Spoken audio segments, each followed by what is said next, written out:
ఇలాంటి మరెన్నో వీడియోలు చూడడానికి like, share, subscribe and comment.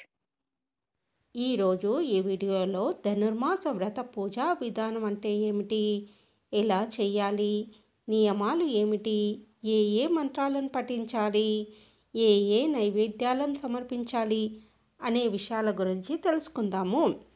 తిరు అంటే శ్రీ, పావై అంటే వ్రతం, తిరుపావై అంటే శ్రీ వ్రతం అని.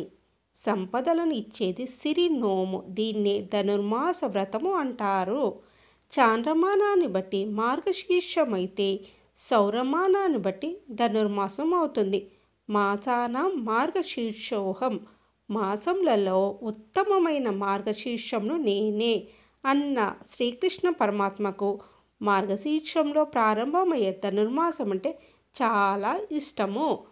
మార్గశిర పున్నమి నుండి పుష్య పున్నమి వరకు శ్రీవ్రత మాసం.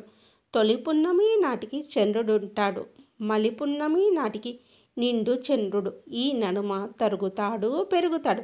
ఇదే మన జీవితం కూడా. ఎప్పుడూ భగవంతునితో కలిసి ఉండి ఇహపరములలో మనకు కావలసినవన్నీ పొందడానికి ఈ సిరినోము చెయ్యాలి. ఈ ధనుర్మాస వ్రతాన్ని ద్వాపర యుగంలోని రేపల్లెల్లో గోపికలు శ్రీకృష్ణుని పొందాలని కోరి కాత్యాయని వ్రతంగా చేశారు. తర్వాత కలియుగంలో శ్రీవల్లి పుత్తూరులో గోదాదేవి అతడి అర్చామూర్తి శ్రీ వటపత్ర సాయిని సాక్షాత్ శ్రీకృష్ణ భగవానునిగా వారి ఆలయంలో నందగోపవనంగా తన తోటి చెలికత్తెలందరినీ గోపికలుగాను తను ఒక గోపికగా త్రికరణ శుద్ధిగా విశ్వసించి ఈ వ్రతం చేసింది. శ్రీ రంగనాథుని పొందింది. శ్రీ గోదాదేవి శ్రీ విష్ణు చిత్తుల వారికి పుబ్బా నక్షత్రంలో తులసివనంలో లభించింది. శ్రీ విష్ణు చిత్తుళ్ళు పెరియాళ్వార్ ఆ బాలికను అల్లారు ముద్దుగా పెంచిరి. వటపట్ల సాయికి నిత్యము పుష్పమాలికలు కట్టి సమర్పించుచు తమకు భగవంతునికి భోగ్యమైన ఇంకొక పూలదండ దొరికింది అన్న సంతోషంతో ఆమెకు కోదాయి పూలదండ అని పేరు పెట్టారు. ఆమెకే గోదా అని పేరు వచ్చింది. ఆమె తండ్రితో పాటే మాలలు కట్టి అవి తాను ముందు ధరించి తర్వాత స్వామికి ఇచ్చేది. తండ్రి అపచారమని మందలించిన స్వామి ఆమె ముడిచి విడచి ఇచ్చిన మాలలే నాకిష్టమని ప్రీతితో స్వీకరించాడు. అందుకే ఆమెను ఆముక్త్య మాలేదా అని, తమిళంలో షూడి కొడుద్దా నాచియార్ అని అంటారు. పాశురములను పాడి ఇచ్చిన అమ్మ కాబట్టి పాడి కొడుత్త నాచియార్ అని కూడా అంటారు. తిరుప్పావై ప్రబంధమును పాడి వ్రతమును ఆచరించి మనకు దారి చూపిన తల్లి ఆండాల్. ఆండాల్ అనగానే తల్లి రక్షకురాలు. ఆ తల్లి 30 రోజులు 30 పాశురాలతో ఆ రంగనాథుని కొలిచింది. రంగనాథ స్వామికి విరుల సౌరభాల కన్నా గోదాదేవి కురుల పరిమళమే నచ్చింది. విష్ణు చిత్తుడికి కలలో కనిపించి గోదా కళ్యాణానికి ఆనతిచ్చాడు. ఆండాలమ్మ అనంత కోటి బ్రహ్మాండ నాయకుల్లో ఐక్యమైపోయింది. భక్తులు సూర్యోదయానికి ముందే ఆరాధన మొదలుపెట్టి నివేదన దాకా అన్నీ పూర్తి చేసుకుంటారు.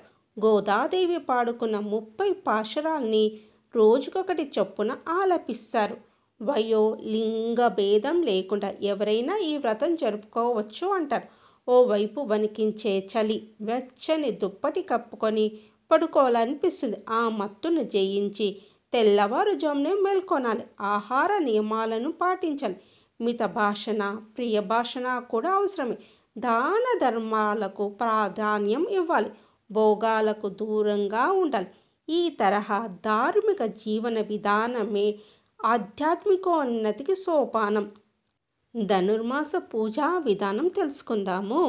ధనుర్మాస వ్రతం కోసం ముందుగా పంచలోహాలతో లేదా రాగి లోహంతో లేదా ఇత్తడి లోహంతో లేదా వెండి లోహంతో ఇలా ఏదైనా లోహంతో తయారైన శ్రీ మహావిష్ణు విగ్రహాన్ని ఇంట్లో ఏర్పాటు చేసుకోవాలి. ఈ విగ్రహానికి రోజు ఆవు పాలు, కొబ్బరి నీళ్ళు, పంచామృతాలతో అభిషేకం చేయాలి.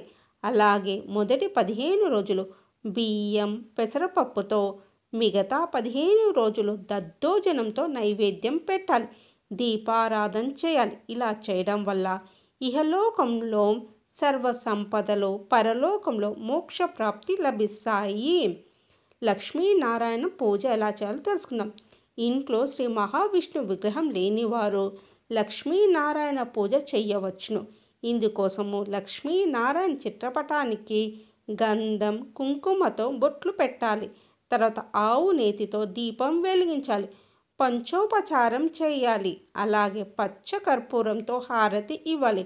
ఇంకా పంచకర్పూరం కలిపిన ప్రసాదాన్ని నైవేద్యంగా పెట్టాలి. అలాగే గోదాదేవి రాసిన తిరుప్పావై పాశురాలను రోజు పఠించాలి. ఏ మంత్రాలను పఠించాలో తెలుసుకుందాము.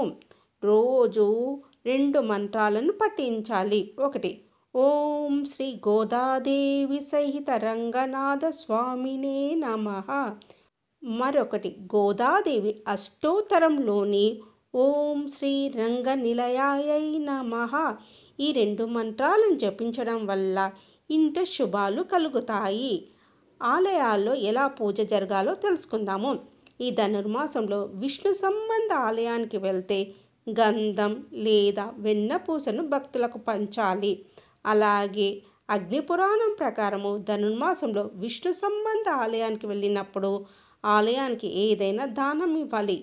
ఇది పూజా వస్తువు కావచ్చు, లేదా ధనము కావచ్చు, మరి ఏదైనా కావచ్చు. ఈ మాసంలో సంపంగి పూలతో విష్ణుమూర్తిని పూజిస్తే కుజదోషం తొలగిపోతుంది. అలాగే ఆర్థిక సమస్యలు ఉన్నవారు తెల్ల గన్నేరు పూలతో పూజించడం వల్ల ఆర్థిక సమస్యలు తొలగిపోతాయి.